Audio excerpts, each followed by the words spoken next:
오빠 분명히 한국은 다르다고 말했지 않아? 쌍둥이로 보이는 외국인 여성들이 한국의 지하철 입구 계단을 내려가며 자신의 오빠를 향해 손가락질하고는 혀를 차고 있습니다. 요즘 보기 드문 가족 구성원인 삼남매지만 어째서인지 그러한 삼남매의 옆에는 부모님으로 보이는 어른은 전혀 보이지 않는데요. 그런데 바로 그 순간 지하철의 계단을 전부 내려온 쌍둥이 여동생들은 무언가를 발견하게 되고 이내 도저히 믿을 수 없다는 표정을 지으며 오빠와 서로의 얼굴을 번갈아 보기 시작합니다. 그제서야 오빠로 보이는 한 외국인 남성은 이제 내 말을 믿어주겠어라며 갑자기 지하철 바닥에 주저앉아 동생들의 손을 마주잡고 눈물을 흘리기 시작하는데요.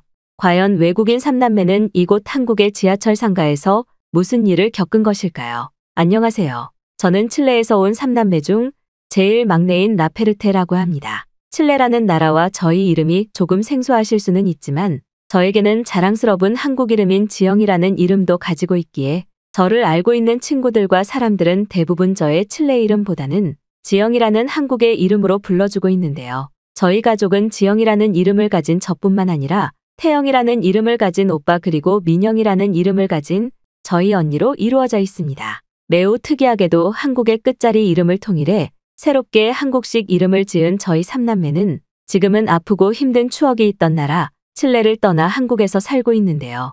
물론 어린 나이인 20대 초반의 나이로 이루어진 저희 삼남매는 아직은 세상을 잘 모르는 나이이지만 지금 한국이라는 나라를 선택한 것에는 왜 이제서야 한국에 오게 되었을까라는 말을 거의 매일 할 정도로 저희 삼남매는 이곳 한국에서 제2의 인생을 살고 있다고 해도 과언이 아닙니다. 어렸을 때 칠레에서 태어난 저희 삼남매는 각각 1년 차이의 시간을 두고 태어난 매우 특이한 삼남매였습니다. 힘들게 저희를 낳으신 어머니와 아버지께서는 처음 자식 계획을 하실 때 이렇게나 많은 자식을 원한 것은 아니었기에 저희는 태어나자마자 원하지 않던 아이들이라는 소리를 들어야 하는 다소 불운한 가정환경에서 태어났죠. 태어나자마자 부모님의 도움 없이는 아무것도 할 수 없던 오빠와 언니 그리고 저는 어째서인지 아무런 이유 없이 매일 밤 부모님의 강압적인 태도에서 시작된 교육을 받아야만 했습니다. 하지만 처음에는 모든 부모님께서 자식들을 키울 때 이렇게 하는 줄 알았을 정도로 저뿐만 아니라 오빠와 언니까지 그저 부모님에게 의지하며 알 수 없는 피해를 받아야만 했죠. 부모님께서는 저희를 키우는데 돈이 많이 든다는 이유로 어느 순간부터 밥을 전혀 주지 않으셨고 심지어는 저희를 가족 구성원에 등록하게 되면 그에 따른 부가적인 돈을 더 많이 내야 된다면서 가족 구성원의 문서에도 등록하지 않으셨습니다. 물론 어렸을 때에는 이러한 사실을 전혀 몰랐지만 점점 커갈수록 알게 된 이러한 불운한 가정환경은 저희 삼남매를 매우 고통스럽게 만들었죠. 당연하게도 칠레의 초등학교조차 제대로 다니지 못했던 저희 삼남매는 어렸을 때부터 부모님에게 방치된 채 그저 집에서 시간을 보내거나 밖을 걸어다니며 시간을 보낼 뿐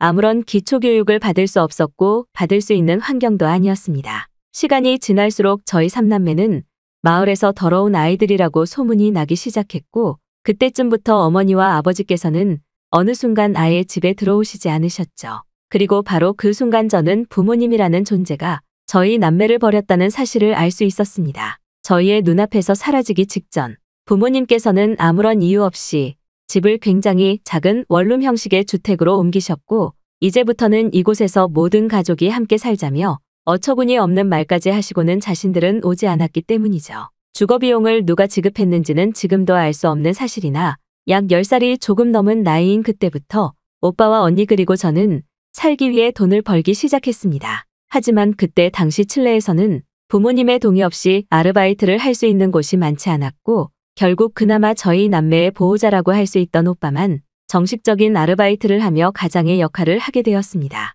어쩔 수 없이 저와 언니는 그저 길거리에서 쓰레기를 줍거나 인근 봉사단체에서 먹을 것을 받아오는 정도만의 활동을 하며 하루하루 힘겹게 살아가고 있었죠. 그렇게 약 2년의 세월을 보내게 되었을 때 오빠는 제대로 된 식사조차 하지 못해 몸무게가 너무 많이 빠지게 되었고 저와 언니도 영양실조 때문인지 매일 밤 두통을 앓으며 정상적인 생활이 힘들 지경이었습니다. 하지만 그 누구도 악몽과도 다름없었던 부모님을 찾지는 않았고 결국 저희 삼남매끼리 힘을 내서 살아보자는 얘기만을 할 수밖에 없었죠. 그런데 어느 날 저희 삼남매에게 뜻밖의 사람들이 찾아오게 되었습니다.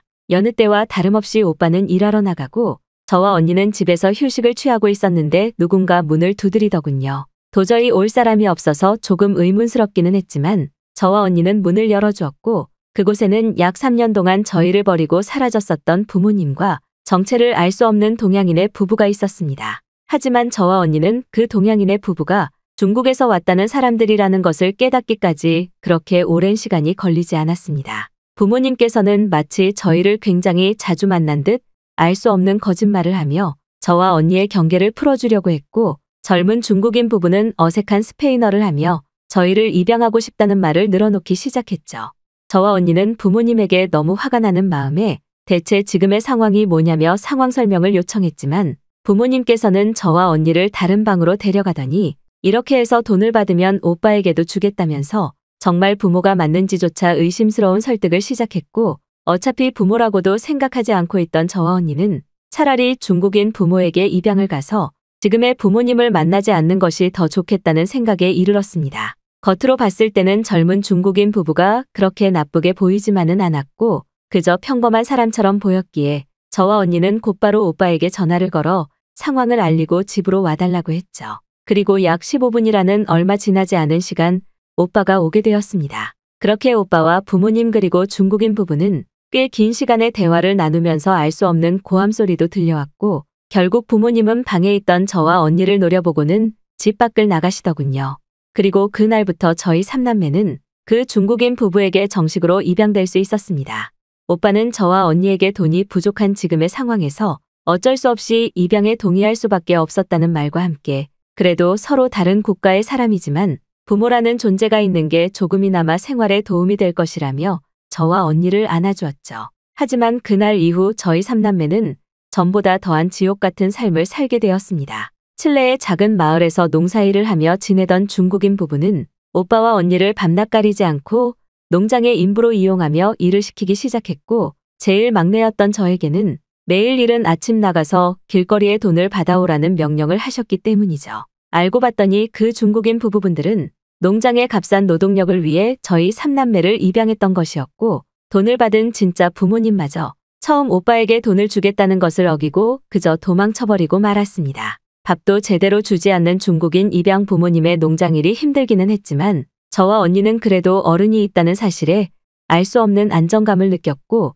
오빠는 항상 그런 저와 언니를 보면서 이 사람들은 악마 같은 사람들이라는 말과 함께 절대 현실에 안주하면 안 된다며 저와 언니를 혼냈었죠. 하지만 지금까지 부모의 손길을 제대로 받아보지 못한 저와 언니는 점점 시간이 지날수록 중국인 입양 부모님의 말씀을 따르기 시작했고 그들이 하는 모든 말을 믿기 시작했습니다. 하루는 농장에 힘든 일이 끝나고 같이 밥을 먹을 기회가 있었는데 중국인 입양 어머니께서 저와 언니에게 혹시나 길을 가다가 한국인을 만나게 된다면 그 즉시 도망치라며 알 수 없는 말들을 쏟아내기 시작했죠.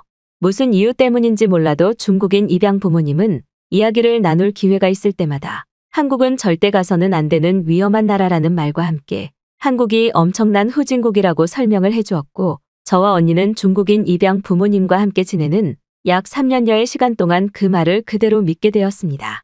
그때 당시에는 그러한 잔소리와 이상한 말을 하는 입양 부모님도 여느 부모님과 다를 것 없는 관심이라고 생각했고 저와 언니는 점점 한국인과 한국에 대한 악감정을 가지기 시작했죠. 하지만 오빠는 그런 저와 언니를 보면서 정신을 차리라는 말을 매일 밤마다 하기 시작했습니다. 오빠는 농장의 일이 끝나고 매일 새벽 다른 일을 하며 돈을 모으고 있다는 말과 함께 조금만 더 돈을 모으면 이 집에서 도망치자며 저와 언니를 설득하더군요. 하지만 언니와 저는 완전히 그 중국인 입양 부모님의 말씀에 설득되어버린 것인지 그때 당시에는 그저 집에서 도망치자는 오빠의 말을 수긍하기가 힘들었습니다. 그런데 어느 날 집에 아무도 없던 시간 오빠가 처음 보는 여자와 함께 집에 있던 저와 언니를 찾아왔습니다. 그리고 놀랍게도 그 여자는 오빠의 여자친구인 한국인 언니분이셨죠. 계속해서 중국인 입양 부모님에게 한국인과 한국에 대해 좋지 않은 소리를 들어왔던 저와 언니는 너무 놀라 오빠의 한국인 여자친구를 피하려고 했지만 오빠의 한국인 여자친구분께서는 저와 언니에게 한국은 전혀 그런 나라가 아니라며 그 중국인 부부가 잘못되었다는 사실들을 알려주기 시작했습니다.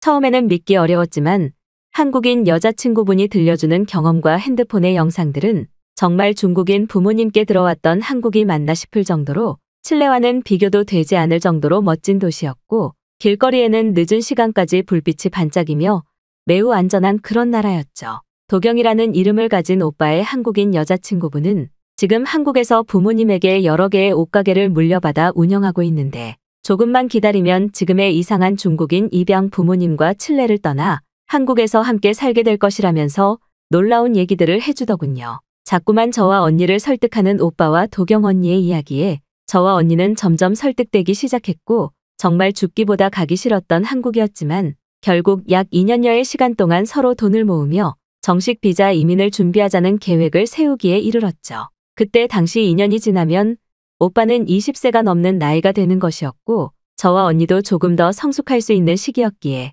저와 언니는 그저 오빠와 도경 언니가 시키는 대로 매일 밤 농장일이 끝나면 힘든 몸을 이끌고 다른 가게에 아르바이트를 하며 오빠와 똑같이 돈을 모아나가기 시작했습니다. 하지만 힘든 나날이 지속되어 갈수록 지금 중국인 부모님께서 잘해주시는데 굳이 이곳을 떠나야 될까라는 의문이 자꾸만 들었고 계획했던 한국 이민으로의 날이 다가올수록 점점 그러한 의지는 꺾여만 갔죠.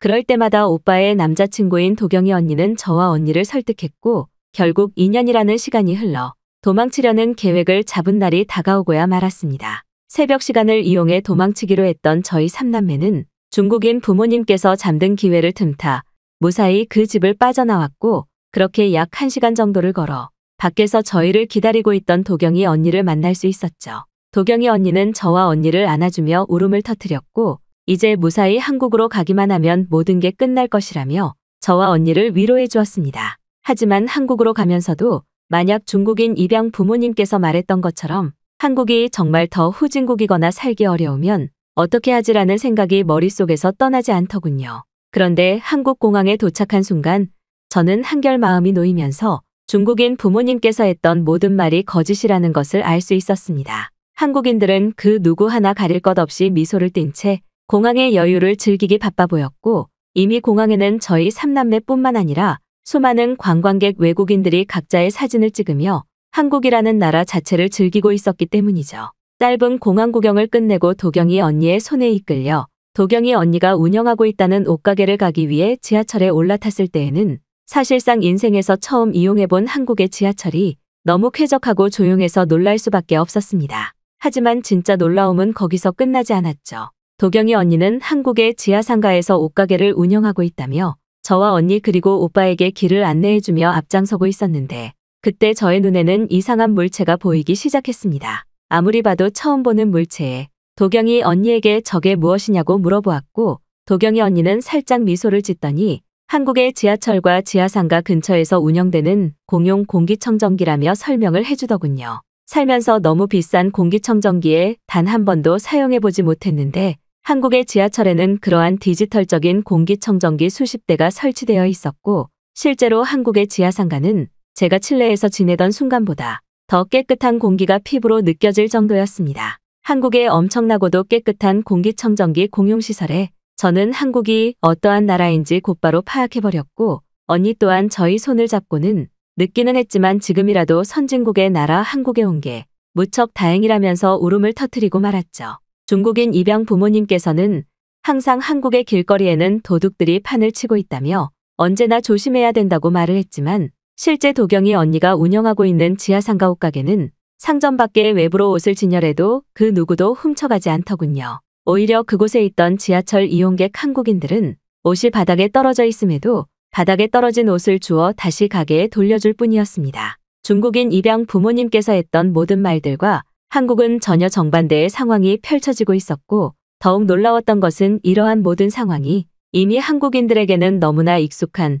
평범한 일상과 다를 것이 없었다는 사실이었죠. 더는 저희 삼남매를 보호해줄 부모님이 없다는 사실이 슬프기는 했지만 그러한 빈자리를 도경이 언니는 채워주기 위해 무척 많은 노력을 했고 저와 언니 그리고 오빠도 금방 한국의 생활에 적응해 나가며 점점 정신적으로 그리고 육체적으로 성장하기 시작했습니다. 한국에 오게 되고 짧은 한국 여행을 마친 뒤 저와 언니는 곧바로 도경이 언니를 도와 지하상가 옷가게의 운영을 돕기 시작했고 너무나 살기 편하게 되어 있는 한국의 상황에 그동안 칠레와 중국이 얼마나 후진국이었는지 뼈저리게 느낄 수 있었습니다. 지하상가에 옷가게가 있어서 호흡이 조금 힘들지 않을까 생각했지만 항상 24시간 가동되는 한국의 지하철 공기청정기는 이러한 저희 걱정을 완전히 잠재워 주었고, 저는 이러한 모든 것이 공용시설이라는 것에 한국은 정말 다르다는 생각을 할 수밖에 없었습니다. 그러는 사이 법적 보호자가 필요했던 저희 3남매는 오빠와 도경이 언니의 결혼으로 정상적인 가족을 이룰 수 있었죠.